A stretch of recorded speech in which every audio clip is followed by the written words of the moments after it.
Jeste li se ikada zapitali što se dogodi kada božanska pravda konačno susretne ljudski ponos? Zamislite carstvo tako moćno, tako impozantno da vjeruje da je izvan svake mogućnosti pada.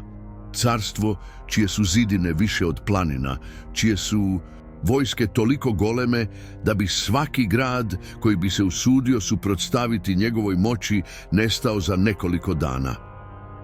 Sada zamislite da ovo carstvo, tako arogantno i okrutno, treba srušiti jednostavnim glasom, glasom nepoznatog proroka. Ovo je priča o Nahumu, čovjeku kojeg je Bog pozvao da objavi uništenje Ninive, glavnog grada Asirskog carstva. Carstvo koje je sijalo strah gdje god je stiglo, poznato po svojoj brutalnosti, ali i uvjerenju da ih ništa ne može srušiti. Pa ipak, ovaj usamljeni prorok, bez vojske, bez bogatstva, bez ikakve ljudske moći, izabran je da proglasi kraj jedne ere. Ova priča koju ćete čuti stvarno se dogodila, ali detalji nikada nisu u potpunosti otkriveni, sve do sada. I na kraju ćete shvatiti zašto se prije malo tko usudio o tome govoriti. Ono što je Nahum vidio, čuo i doživio u tom izazovnom trenutku bilo je više od proročanstva. Bio je to izravan susret s Božjom pravdom i milosrđem. Zašto je Niniva, grad velike moći, osuđena? Što je navelo Boga da odabere tako malo vjerojatnog čovjeka za prenošenje ove poruke? I, što je najvažnije, hoće li Niniva poslušati? Pripremite se, jer će ono što ćete čuti dovesti u pitanje vaša uvjerenja o božanskom sudu i milosrđu. Sudbina cijelog grada i carstva bila je u rukama jednog jedinog čovjeka i božanske milosti koja ga je pratila. Zamislimo na trenutak. Nalazite se u ogromnom gradu, punom života i moći. Ulice Ninive, prijestolnice Asirskog carstva, užurbane su, prekrivene pokrivačem bogatstva i raskoši. Pločnikom odjekuje zvuk kočija, dok trgovci svojim opreznim i pohlepnim očima raspravljaju o cijenama i posluju na trgovima. U središtu grada zidine Ninive, debele i visoke, stoje kao simbol nepobjedivosti. Tigris, rijeka koja teče kroz grad, odražava zlatni sjaj zalazećeg sunca, a kraljevske palače sa svojim mramornim stupovima i zlatnim sobama utjelovljenje su carstva koje je vjerovalo da je besmrtno. Međutim, ispod ove fasade veličanstvenosti ležala je mračna tajna. Niniva je, unatoč svojoj moći, sa sobom nosila težinu neviđene okrutnosti. Asirsko carstvo, koje je vladalo željeznom rukom, imalo je mračnu povijest. Osvojeni gradovi su uništavani, a njihovi stanovnici često su bili toliko brutalni da su se priče o njihovim zločinima proširile po cijelom starom svijetu. Strah je ovladao srcima okolnih naroda, a molitve potlačenih naroda pale su u prazninu, dok je Niniva napredovala u svojoj okrutnosti. Međutim, ono što Niniva nije znala je da će ta moć biti slomljena. Trebalo se dogoditi nešto što nijedno carstvo nije moglo predvidjeti niti kontrolirati. Gospodin Bog svemira odlučio je djelovati. Nahum, obični čovjek iz Judeje, trebao je postati nositelj božanske poruke koja će zauvijek promijeniti sudbinu najvećeg grada na svijetu. Nahum nije bio vojnik, nije imao bogatstva ni vojske, ali je imao nešto moćnije. Božju riječ, narod Judeje, zemlje u kojoj je živio Nahum, bio je upoznat s ugnjetavanjem Asiraca. Niniva je svojom ogromnom snagom napala susjedne zemlje, ostavljajući za sobom trag razaranja i patnje. Strah je okružio polja i sela, jer su svi znali da se carstvo Ninive u svakom trenutku može okrenuti i protiv njih. Pa ipak, postojala je nada koja je sjala u tami, Božje obećanje da će pravda jednog dana doći. Ali tko je mogao zamisliti da će čovjek poput Nahuma, tako daleko od veličanstvenosti Ninive, imati moć izazvati najjače carstvo na svijetu? Da će Bog izabrati Nahuma, proroka bez oružja, bez vojne moći, da se suoči s arogancijom Ninive s nepromjenjivom istinom. To je bila početna točka za ono što će biti kraj ere nekažnjivosti. Nahumova misija bila je jasna, ali zastrašujuća poput grada Ninive. Znao je da, suočavajući se s tim carstvom, ne izaziva samo ljudsku snagu, već i čovjekov vlastiti ponos pred Bogom. I sada je u zraku lebdjelo pitanje: kako bi grad poput Ninive, pun oholosti i grijeha, odgovorio na Božju riječ? Nahum je trebao započeti putovanje koje će ga smjestiti u središte povijesti, jedne od najvećih drevnih civilizacija, gdje će se susresti osuda i milosrđe na načine koje nitko nije mogao predvidjeti. Ali što bi se zapravo dogodilo kad bi se Bog otkrio Nahumu? Nahum, u svojoj tišini, možda nije ni slutio da će sudbina Ninive i cijelog jednog carstva u tom trenutku biti zapečaćena. Bio je jednostavan čovjek, živio je u vrijeme nesigurnosti, gdje je ugnjetavanje Asiraca izazivalo strah i patnju među ljudima oko njega. Međutim, Božji poziv, poput munje koja siječe tamu, došao je neočekivano, a s njim i objava koja će zauvijek promijeniti Nahumov život. Zamislite scenarij: mirna Judina zemlja sa svojim stjenovitim planinama i suhim poljima bila je u suprotnosti s veličinom i brutalnošću Ninive.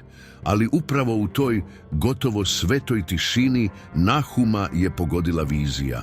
To nije bio običan prizor, već snažna manifestacija božanske prisutnosti. Nebo kao da se otvorilo pred njim i osjetio je kako mu zemlja podrhtava pod nogama. Zrak oko njega postao je gust, kao da je sama priroda zadivljena.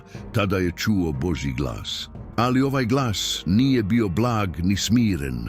Bila je poput groma koji je parao oblake, zvuk koji je odjekivao kroz cijelo stvorenje, prodirući duboko u njegovu dušu.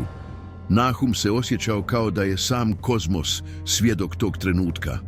Gospodin je Bog ljubomoran i osvetnik koji se osvećuje svojim neprijateljima. Božje su riječi zvučale poput vatre. Nahum je znao da se ne suočava s jednostavnim otkrivenjem. Bio je izravno suočen s božanskom pravdom. Božja prisutnost nije bila samo spokojan mir, nego sila toliko neodoljiva da je jedva mogao shvatiti puni opseg njezine veličine. Osjetio je moć presude koja se spremala obrušiti na Ninivu. I upravo je u tom trenutku zanosa Bog prenio svoju poruku Nahumu. Riječ je bila jasna. Uništenje Ninive je bilo neizbježno. Stanovnici Ninive su svojom ohološću i okrutnošću prekoračili granicu božanske strpljivosti.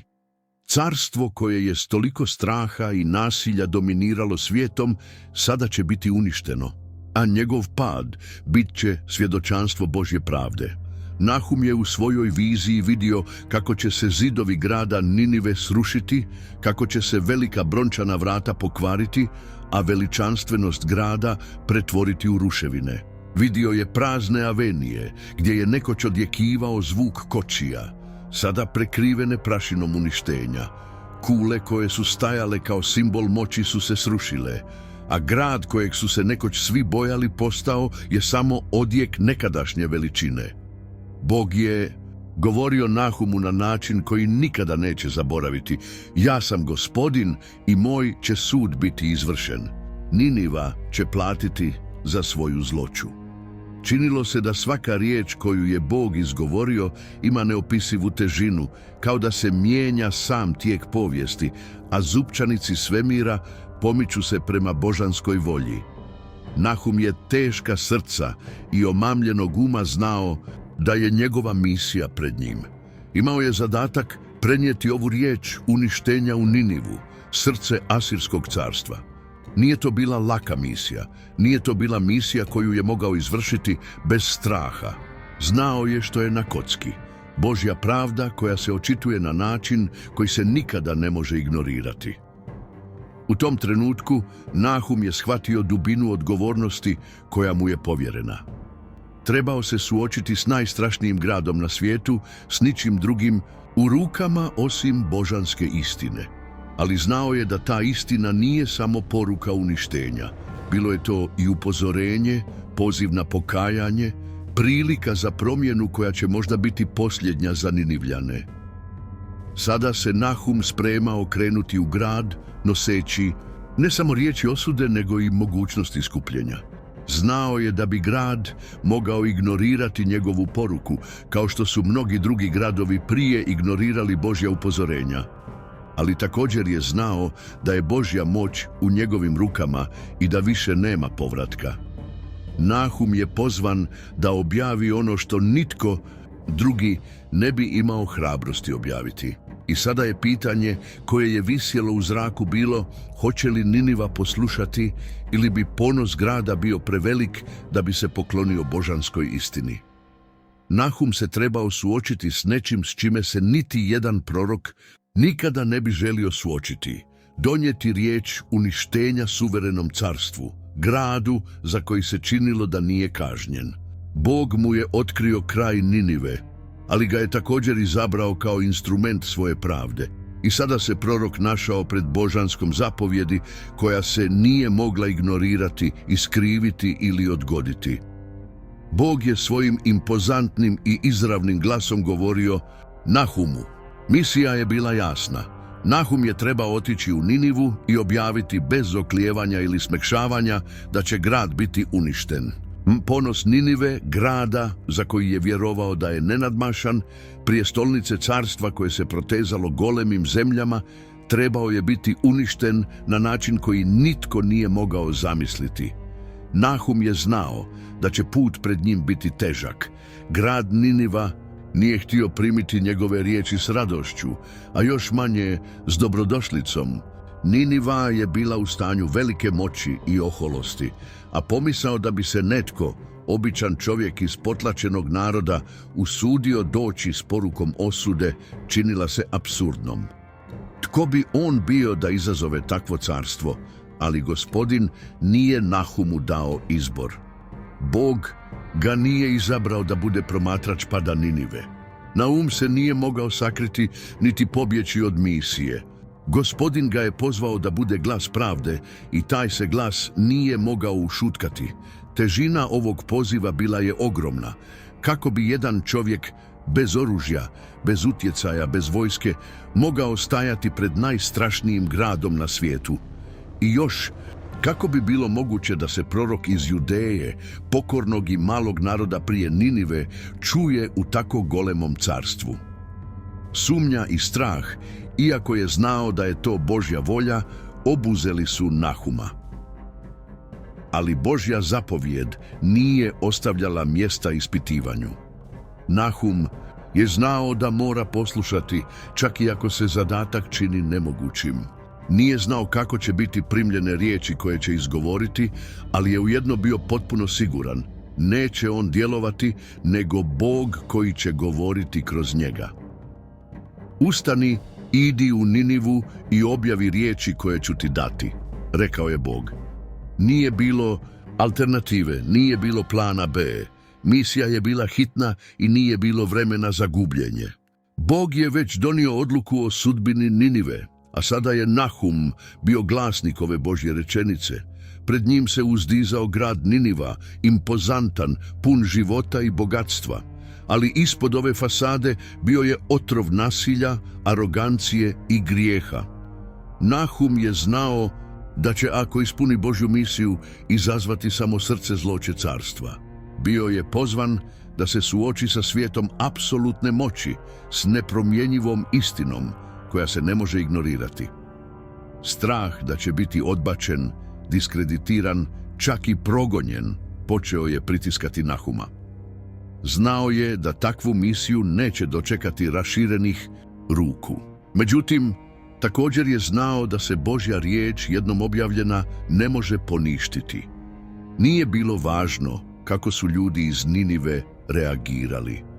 Važno je bilo da je Nahum bio vjeran svojoj misiji. Ako ne ti, tko onda? Bilo je pitanje koje si je postavio u srcu.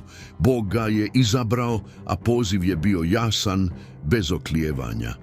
Bio je samo čovjek, ali je sa sobom nosio božansku snagu koja je bila ulivena u njega. Snaga nije bila u njemu, nego u Božjoj riječi. I s tom snagom on će ustati. Grad Niniva to nije znao, ali od tog trenutka njegova je sudbina bila zapečaćena. Ono što se činilo kao besmislena prijetnja postalo bi neizbježna stvarnost.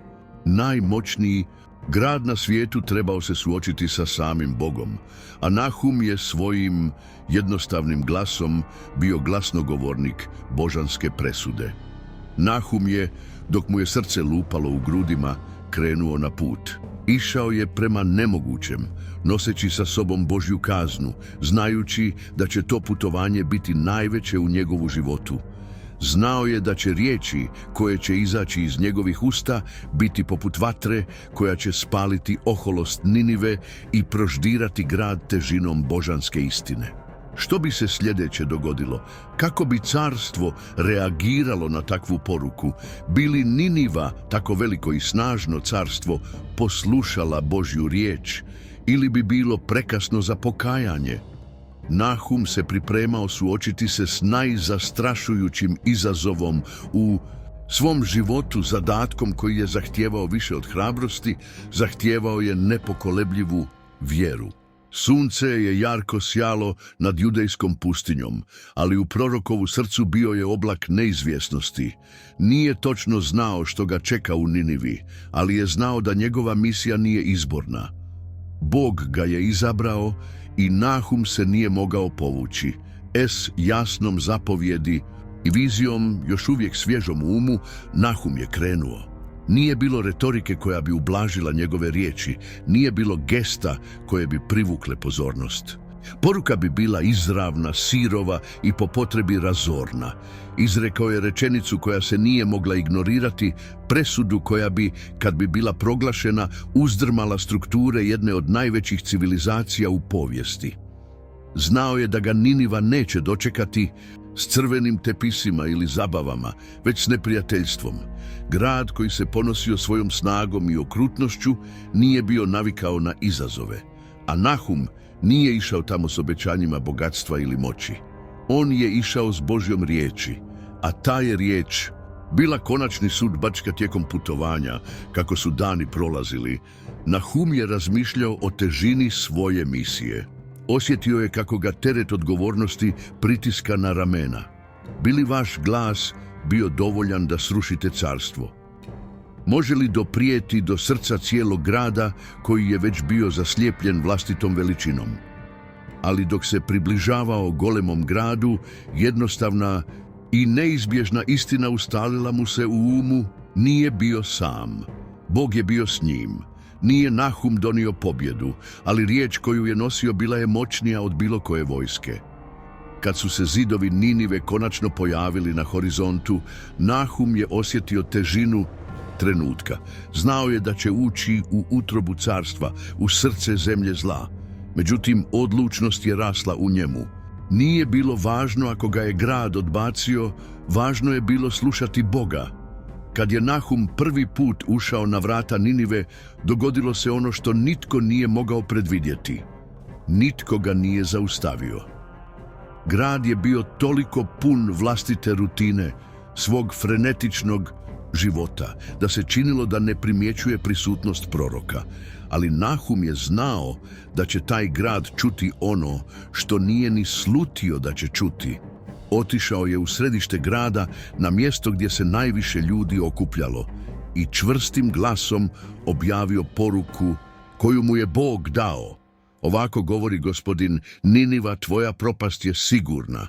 Carstvo koje je pokorilo tolike narode, koje je prolilo toliko krvi, koje je smrvilo živote svojim čizmama, sada će susresti Božju pravdu. Neće više biti milosti za tvoju zloću. Grad koji je ponosno stajao, misleći da nikada neće pasti, vidjet će svoju propast pred očima svih. Zidovi koje si sagradio s toliko truda će se srušiti. Bićeš zaboravljen 10 među narodima i nijedan zvuk radosti više neće odjeknuti na tvojim ulicama, je govorio, i nema povratka. Nahumove riječi nisu bile krik gnjeva, već boli i istine. Znao je da ne može ublažiti udarac. On nije bio I tu da ugađa, niti da traži naklonost. Njegov jedini zadatak bio je vjerno prenijeti Božju riječ i to je ono što je činio. Niniva je isprva djelovala ravnodušno. Neki su se rugali, neki ignorirali, ali nešto se počelo mijenjati. U srcu grada, gdje je nekada vladao ponos, posijano je sjeme nemira. Tko je bio taj jednostavan čovjek da izazove carstvo? Pa ipak nešto je u Nahumovim riječima počelo uranjati. Uskoro je kralj Ninive čuo poruku, a ono što se zatim dogodilo je nešto što nitko nije mogao zamisliti. Ponos koji je tako dugo održavao Asirsko carstvo bio je slomljen pred Božjom riječju. Kralj, čovjek koji je navikao da ga obožavaju i da ga se boje, obukao je kostrijet, najjasniji znak pokajanja i poniznosti. Pozvao je ljude da se ponize pred Bogom tražeći milost. Pokajanje nije bila samo reakcija kralja, već nešto što je zarazilo cijeli narod. Znali su da nisu samo pred Nahumom, već pred samim Bogom, čiji je gnjev bio strašan i pravedan. Nahum je, vidjevši iskreno pokajanje Ninive, osjetio mješavinu iznenađenja i nade. Nije očekivao da će tako golemo, arogantno carstvo biti toliko dirnuto njegovim riječima. Ali istina je da kad se srce otvori pokajanju, Božje milosrđe može preobraziti i najokorjelija srca. U tom je trenutku Nahum znao da njegova misija nije završila uništenjem Ninive, nego otkrivenjem Božje moći spašavanja. Čak i kada se presuda čini sigurnom, sada je grad Niniva bio suočen s izborom. Može li odgovoriti na pokajanje ili će nastaviti sa svojom arogancijom? Grad Niniva bio je u neizvjesnosti. Odjek Nahumovih riječi i dalje je odzvanjao ulicama i palačama, a ljudi, isprva skeptični, sada su počeli shvaćati dubinu onoga što je u pitanju. Riječi osude koje je Nahum izgovorio počele su dobivati na težini. Niniva, koja je prije vjerovala u svoju nepobjedivost, sada se našla suočena sa stvarnošću svoje krhkosti. Najstrašnije carstvo na svijetu nije bilo suočeno s vojskama, već s jednostavnim glasom koji je dolazio iz Judeje. Štoviše, Niniva je bila suočena s Bogom. Kralj je u kostrijeti osjećao težinu svog prijestupa i on je bio taj koji je donio odluku koja će promijeniti povijest njegova naroda. Bio je dan nalog da svi, bogati i siromašni, veliki i mali, poste i ponize se pred Bogom. Nitko nije izostavljen. Molbe, molitve i jadikovke ispunile su ulice Ninive. Grad koji se nekada ponosio svojom veličinom, sada se našao u najdubljem žaljenju, poput djeteta koje se, kad pogriješi, obraća ocu za oprost. Ali bi li to bilo dovoljno? Bog je već najavio svoju kaznu. Uništenje Ninive bilo je neizbježno.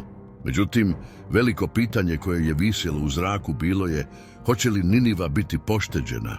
Može li Božje milosrđe zapravo preokrenuti ono što je već odlučeno? Nahum, prorok koji je najavio uništenje, također se našao podijeljen. S jedne strane, znao je da je Bog pravedan i da se božanski sud ne može zanemariti. Ali s druge strane, znao je i da je Bog pun milosrđa. Promatrao je grad, ljude koji su padali ničice na ulicama i pitao se: može li ova prava poniznost, ovo istinsko pokajanje biti dovoljno da se Bog predomisli, a onda se dogodilo nešto neobično. Božja se prisutnost ponovno očitovala, ali sada na način koji nitko nije očekivao. Te noći, dok su stanovnici Ninive postili i molili, velika se tišina proširila gradom. Nije bilo grmljavine, vatre, oluje, ali događalo se nešto još dublje. Bog, koji je poslao Nahuma s riječju uništenja, sada je odgovarao na pokajanje ljudi. Bog je u svom beskrajnom milosrđu pogledao na iskreno pokajanje grada i učinio nešto izvanredno. Odgodio je presudu. Uništenje Ninive, koje se činilo neizbježnim, obustavljeno je. Bog je, vidjevši istinsko pokajanje, odlučio gradu dati još jednu priliku. ne zaslugom Ninive, nego milosrđem Božjim, koji vidi dalje od boli i krivnje, te se okreće preobrazbi ljudskog srca. Nahum je, vidjevši rezultat svog proročanstva, osjetio mješavinu iznenađenja i zbunjenosti. Znao je da je pozvan govoriti Božju istinu, ali ono što se dogodilo nije bilo samo izvršenje presude. Bilo je to čudo milosrđa. Niniva je, ponizivši se, okrećući svoje srce Bogu, ne samo izbjegla uništenje, već je primila neočekivano čudo, priliku da počne ispočetka. Bog je pokazao Nahumu i svim stanovnicima Ninive nešto dublje od pravde, snagu pokajanja i sposobnost da preobraze čak i sudbinu cijelog grada. Carstvo Ninive nije bilo pošteđeno zato što su postali savršeni, već zato što im je Bog odlučio dati više vremena da promijene svoje putove, više vremena da mu se iskreno obrate. Ali što to znači za nas? Priča o Ninivi i Nahumu nije samo priča o uništenju i osudi, već priča o nadi i drugoj prilici. Božji je sud stvaran, ali je njegovo milosrđe još veće. Ako je Niniva, grad poznat po svojoj okrutnosti i ponosu, mogla naći naklonost u Božjim očima, onda to može i svatko od nas. Bez obzira koliko smo zakazali ili koliko smo daleko zalutali, uvijek postoji put natrag do Boga kroz iskreno pokajanje. Sada ostaje pitanje: što ćeš učiniti s prilikom koju ti Bog da? Pokajanje je nešto osobno i duboko te, poput Ninive, i ti imaš priliku promijeniti svoju sudbinu, obratiti se Bogu i iskusiti njegovu milost. Osudu možemo izbjeći, ne vlastitim naporima, već Božjom milošću i milosrđem. Priča o Ninivi nas podsjeća da, bez obzira na to koliko velik neuspjeh, Bog uvijek nudi priliku da počnemo ispočetka. Božansko milosrđe moćnije je od svake pogreške ili zla koje smo možda počinili. Sada je vrijeme da razmislite: jeste li voljni pokajati se i dati Bogu priliku da promijeni vaš život?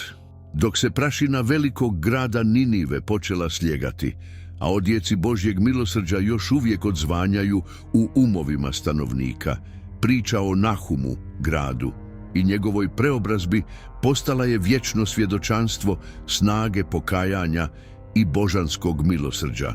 Niniva, grad koji je nekoć bio sinonim za zlo i okrutnost, sada je u svojoj povijesti nosio poglavlje obnove i milosti. Ali za sve koji su slušali i sudjelovali u ovoj preobrazbi, lekcija nije samo o tome što se dogodilo u Ninivi, već o tome što to znači za nas danas u našim životima. Božji je sud stvaran, ali je njegovo milosrđe još veće. On nam nudi priliku da krenemo ispočetka, da okrenemo stranicu i započnemo novu priču, bez obzira koliko velika bila naša pogreška ili koliko smo se udaljili od njega. Niniva nije bila pošteđena zbog njezinih dobrih djela, nego zbog njezine iskrene poniznosti pred Bogom, zbog njezine spremnosti na pokajanje. Bog u svojoj beskrajnoj mudrosti i dobroti vidi dalje od naših pogrešaka i nudi nam oprost ako su naša srca spremna promijeniti se. I to je velika poruka koju moramo ponijeti sa sobom. Bez obzira što ste učinili ili gdje ste bili, Božje će milosrđe uvijek biti dostupno onima koji se pokaju i obrate mu se. Nahumova priča je poziv. Bog i danas govori kao što je govorio Ninivi i njegova je riječ još uvijek jasna. Pokajte se i obratite se meni i ja ću vam oprostiti. Nema tako izgubljenog mjesta, nema tako otvrdnulog srca da ga milost Božja ne može dosegnuti. Sada je na vama. Jeste li ikada razmišljali o svojim izborima? Jeste li se ikada zapitali postoje li područja vašeg života u kojima ste možda toliko uronjeni u vlastite pogreške, ponos ili bol, da ne shvaćate potrebu za pokajanjem? Niniva je imala priliku početi ispočetka, a i ti imaš priliku. Pokajanje nije samo vjerska riječ, To je transformativna odluka. To je okretanje stranice u vašem životu i dopuštanje Božjem milosrđu da uđe. Jeste li voljni pokajati se i dati Bogu priliku da preobrazi vaš život, kao što je On preobrazio grad Ninevu? Ako se osjećate dirnutim ovom pričom, ako Nahumove riječi odjekuju u vašem srcu, nemojte više čekati. Bog i dalje zove, a milosrđe vam je nadohvat ruke. Bez obzira gdje se nalazite ili što ste učinili, Bog vas čeka raširenih ruku.